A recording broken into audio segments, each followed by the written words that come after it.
Welcome back to Aether Hour, everybody. I am your host, Conrad Franz, joined as always by Dmitry Kalyagin here with a fantastic guest, somebody we've been hoping to have on the show for a little bit now, and I think it's going to be a wonderful discussion. Any of you who have been in the right-wing podcast space for any number of years now, I'm sure are familiar with him and his voice and what he has to bring to the table and his fantastic analysis that we are going to be bringing to our audience today. But before I introduce him, Dmitry, how are you doing? Doing great, Conrad. Very excited to be here for this excellent discussion that I'm sure we're going to have shortly. Yeah, I think we're going to have a good time here. And without further ado, I want to introduce to our audience Joseph Jordan. Many of you will know him as the host of many preeminent podcasts of geopolitical, of a geopolitical nature, as it were, in the past. He's the current host of War Strike, which you can find on Odyssey. We're going to have it all linked below. He also writes at Substack at Latoria. So again, that's all linked below. We love supporting fellow Substack writers because this platform, as you all know, keeps us going. So it's a great place to be. So without further ado, we want to introduce Joseph Jordan. Joe, how are you doing? Oh, pleasure to be here, fellas. It's good to finally find people that are talking about something other than, the daily nonsense of the dog and pony show that is American politics. I completely agree. And, y'all do the weekly 8+ hour live stream, really breaking everything down. We, of course, have our twice weekly, 1 to 2 hour show adding up to, 3-4 hours every week. So we love the long form geopolitical yapping, as I guess is the business we're all in here.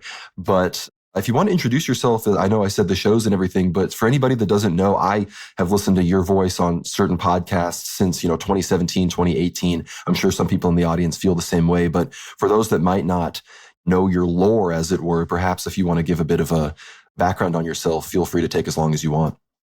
Well, what I always say to people, I don't like to talk about myself too much because at the end of the day, our personal lives or our own individual existence on this earth is little more than a streak of light in the cosmos. However, in my own biography, I'm a longstanding political activist. I'm a nationalist. I advocate on behalf of people of European descent all over the world, but in the United States in particular. I am a critic of Jewish power and Jewish domination of the West.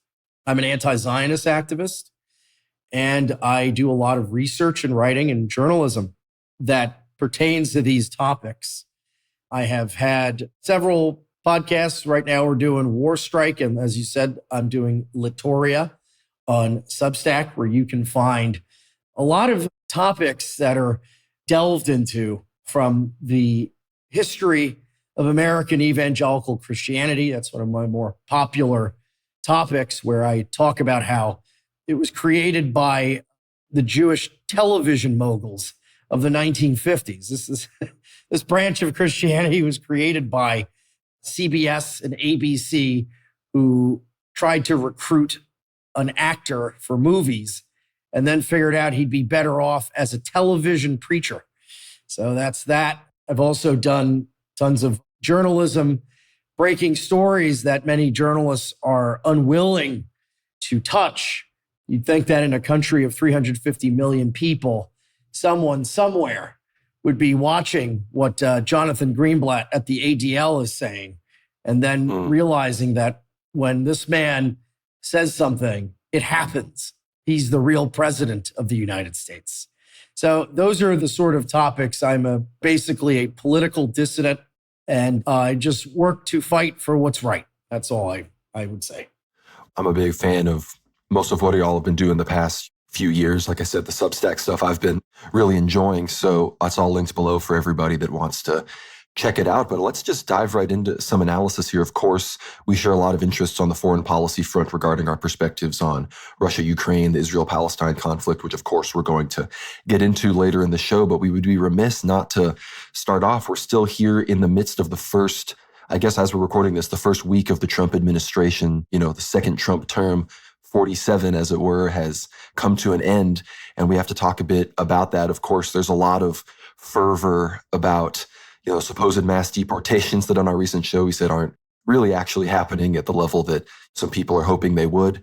We also see a lot of these executive orders and, kind of red meat for the base coming at the same time we see the whole American empire talking about expanding its territory in the largest way that it has in a very long time, with acquiring Greenland, reacquiring the Panama Canal, all of these sorts of things. So I guess as we hop into the analysis, I'll just ask you, what do you think is really going on as far as with the second Trump term and the hegemony of, the GAE, the global American empire, ZOG, whatever, people want to refer to it as in its current form? What are your initial thoughts in the aftermath of this first week?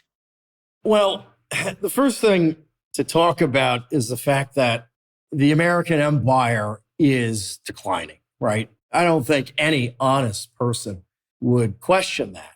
And what you notice here is that there's also a crisis of legitimacy for about, I'd say, since Trump was elected, maybe even before that.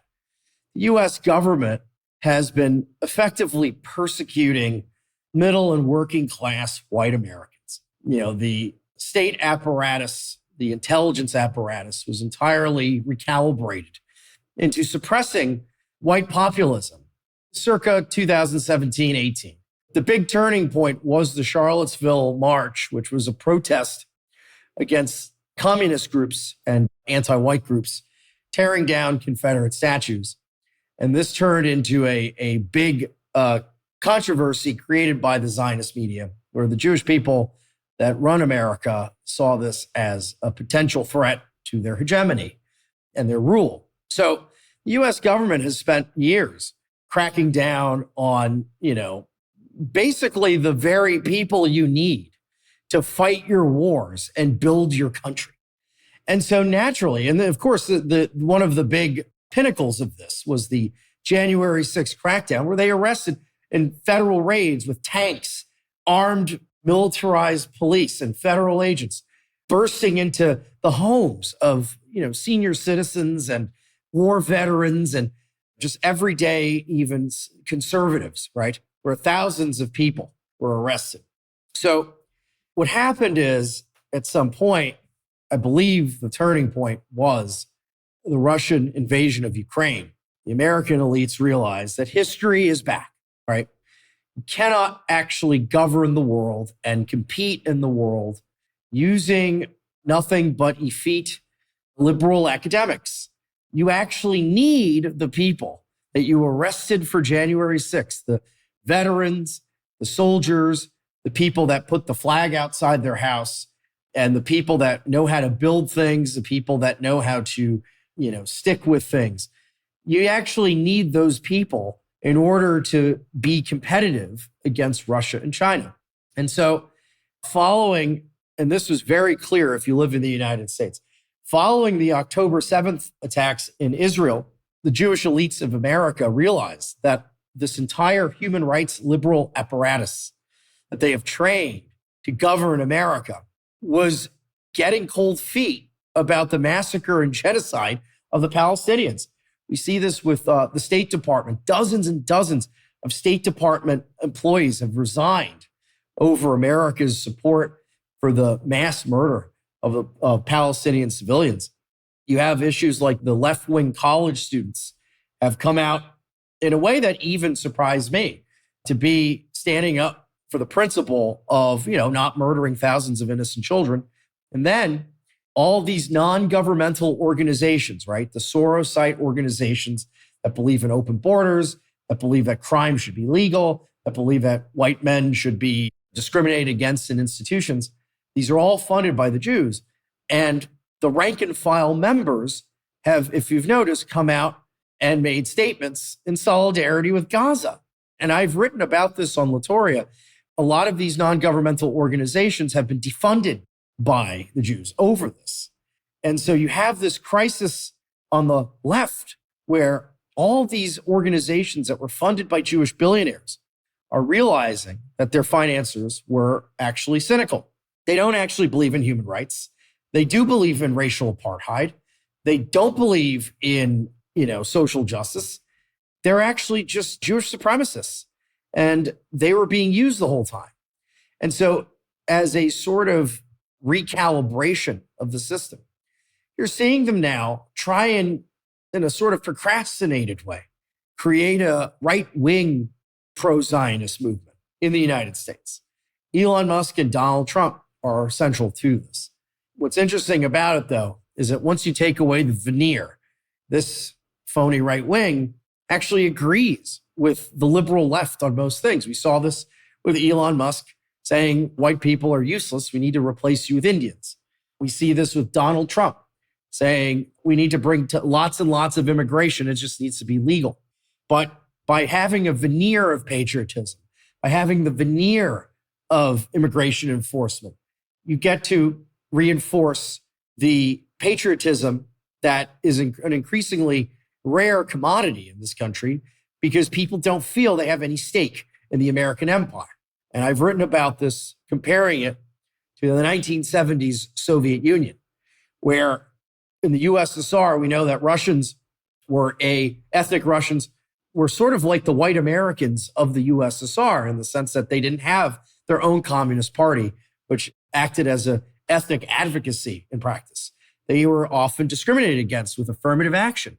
They were only about 50 to 55% of the Soviet Union.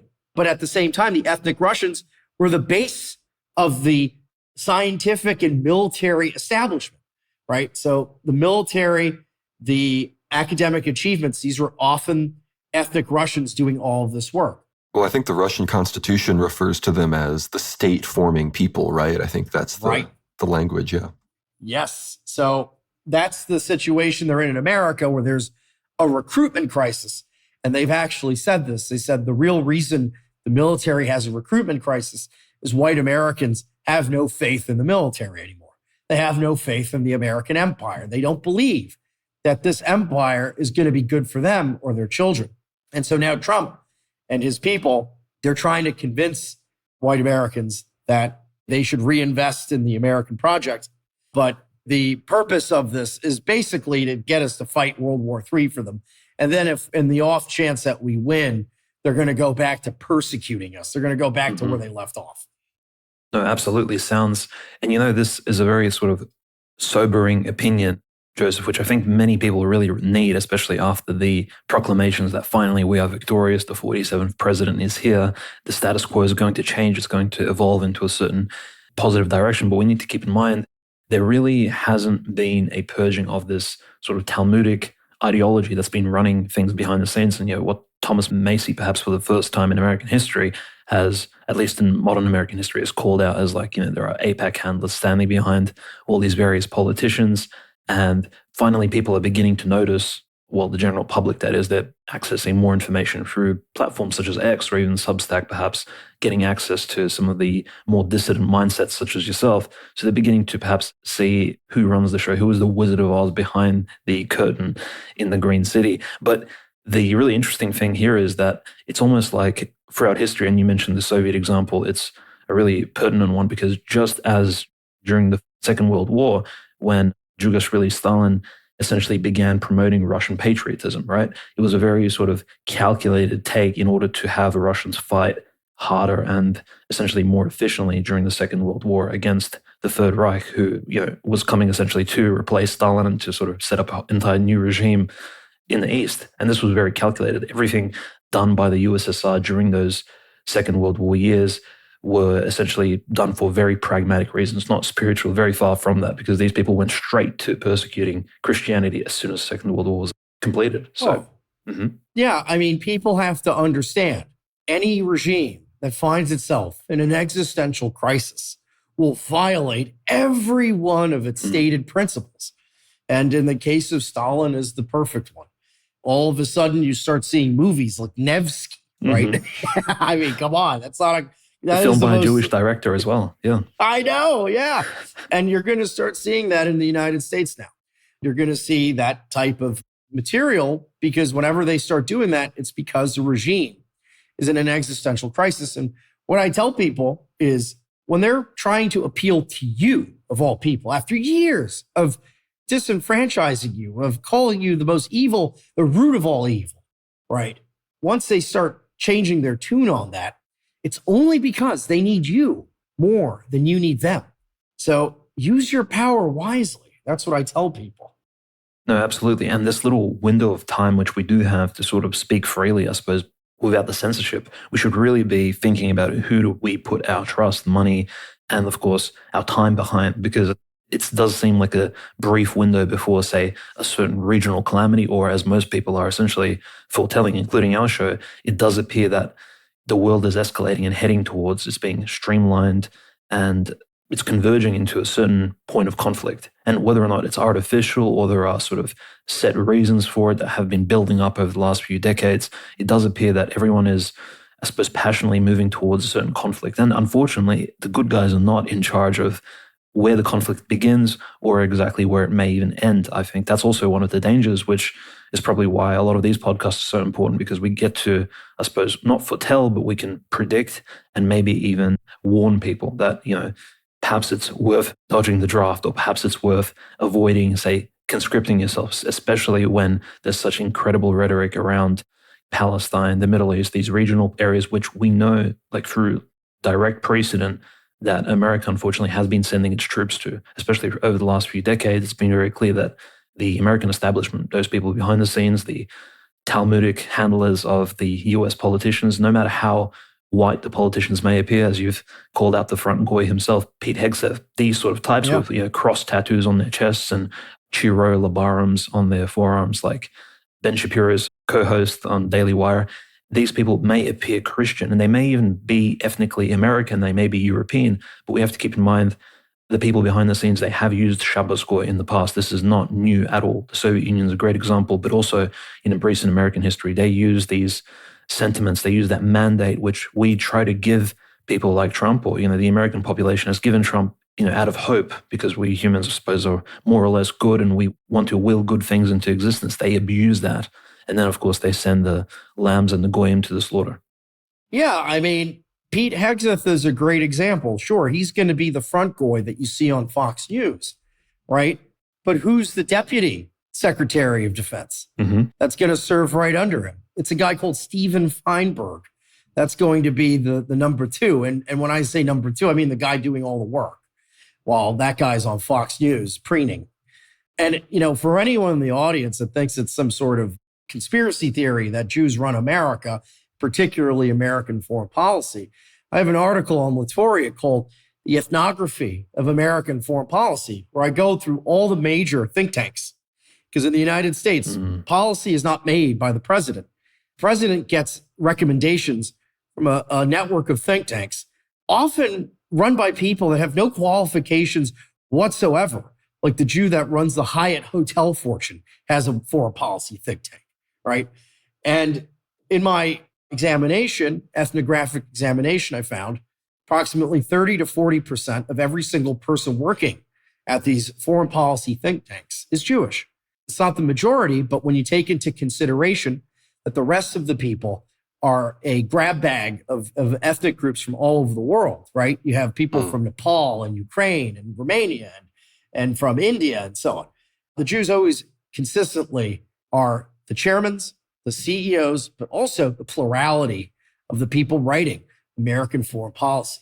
So when you see things like the United States morally collapsing before the world by providing weapons to bomb schools and hospitals in Gaza to support a regime where they shoot children with sniper rifles on purpose, film it, put it on the internet, and then gloat about it.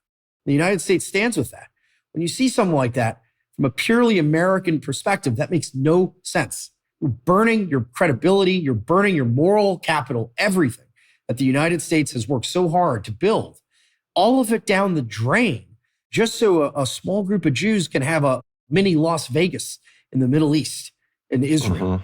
Makes no sense unless you take this into consideration. This is the only thing that explains the erratic, mercurial, and criminal element in the American foreign policy apparatus.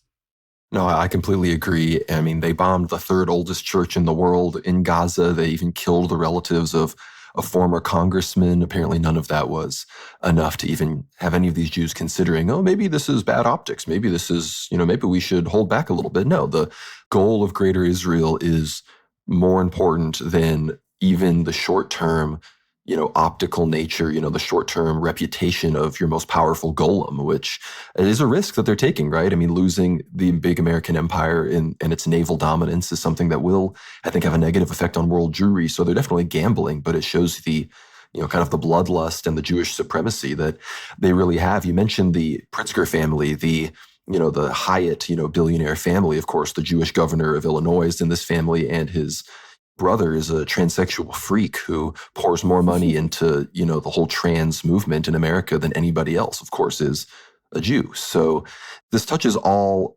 elements, I guess, of what people, on our side of things, or even people that are starting to get adjacent to our side of things, consider the regime, the foreign policy endless wars, the transing nonsense. And now we're even seeing, even like you said, the Trump administration is now talking about deporting, Palestinian students that, supposedly support Hamas and all of these sorts of things, which, again, that doesn't benefit anybody that voted for Trump, but somehow that has been, you mentioned the evangelical Christianity, thousands and thousands of evangelicals will cheer on some absolute nonsense like that. That's not even like red meat for the base. Like, say what you will about the birthright citizenship order, these 2-gender executive orders, at least they're based in something that in theory is good and true. But this stuff is just, people have been psyoped into thinking that, not the Israeli-backed axis of terror that is ISIS, that is a lot of these cells in Europe, that is, of course, the people that are responsible for the 9/11 attacks. No, that's not the global terror threat. The global terror threat is this nebulous grouping of Iranian-supported militias that almost exclusively operate within their fields, within their immediate fields of battle against Zog. No, that's the real terrorist threat. It's really absurd. It's an alchemical transmutation of the national consciousness, as far as I'm concerned. Right. And one thing to note about the executive orders that people do want, like the birthright citizenship, like the transgender stuff, poll after poll shows 50, 60, 70% of American voters, Democrats and Republicans, of all races, actually, of all ethnic groups and races, support mass deportations of illegal aliens. And I'm not talking about just the criminals. Everyone. This is a supermajority opinion, right? The problem is that Trump's executive order on birthright citizenship was shot down in court within hours, right? Days. Immediately, the first day that the snowstorm was over and a judge could see it, it was shot down. It was something called a nationwide injunction. And so that's never going to happen. Even the transgender thing that Trump put, which is very bare bones. Imagine any other country in the world. You need the president to intervene to say something, an individual with a penis is not a woman. You need the president to clarify that with his executive authority. It's just an absurdity. But even then, I don't think even that's going to stay, because Trump's own Supreme Court appointee, Neil Gorsuch, voted in a 6-3 majority in the year 2020 that transgenders are protected by the 1964 Civil Rights Act. So they are a privileged and protected minority. I haven't seen many people talk about this, where if this transgender ban goes to the Supreme Court again, the precedent says it must be overturned. And the precedent was set by Trump's own appointees in his first term. So all the stuff you like, you're not going to get it. All the stuff that you said, oh, well, you know what? I'll take the good with the bad. You're only going to get the bad, okay? That's my view on Trump.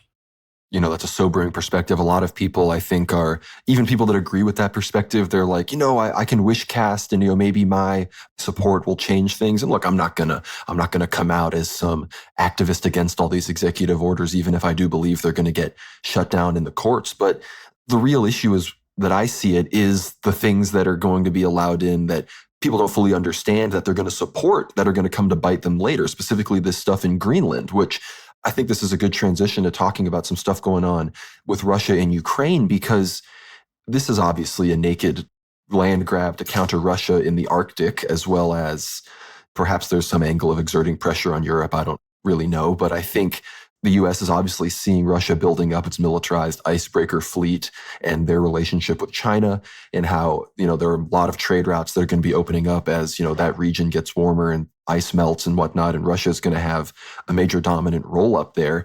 And now, of course, like you said at the beginning of the show, history is back. implicitly support the Trump Greenland thing just because I like to get the ball rolling in perhaps a bit of an accelerationist sense. But being completely straightforward with it, it's obviously, when Trump's out of office and then we have Greenland, we have some, revanchist, neocon president, J.D. Vance or Marco Rubio or one of these types characters. Are we really going to be that happy that now, our guys are going to get sent to Greenland to fight in the freezing cold against Russians? I don't think that's something that everybody right now that's all excited about these executive orders, apparently, I don't think that's something they want, voted for, or would benefit from at all. Thank you so much for listening to the free preview of this amazing episode of Aether Hour. Be sure to become a supporter, get behind the paywall to hear our full discussion with Joseph Jordan, formerly known as Eric Stryker, the host of War Strike, famous right-wing voice, somebody that I'm sure a lot of you are familiar with. And this discussion goes all sorts of places. We discuss the future of the Russia-Ukraine war, the future of the crisis in Palestine and the Middle East, how Russia and Turkey will interplay with each other, some civilizational Turkish history, some of the stuff I didn't even anticipate us discussing, but it really became a fantastic episode. So please get behind the paywall, support the show, listen to this amazing chat. It's one of our favorites we've done recently. Of course, all of Joe's stuff is going to be linked down below. And with all of that, thank you so much. We will see you on the other side. God bless.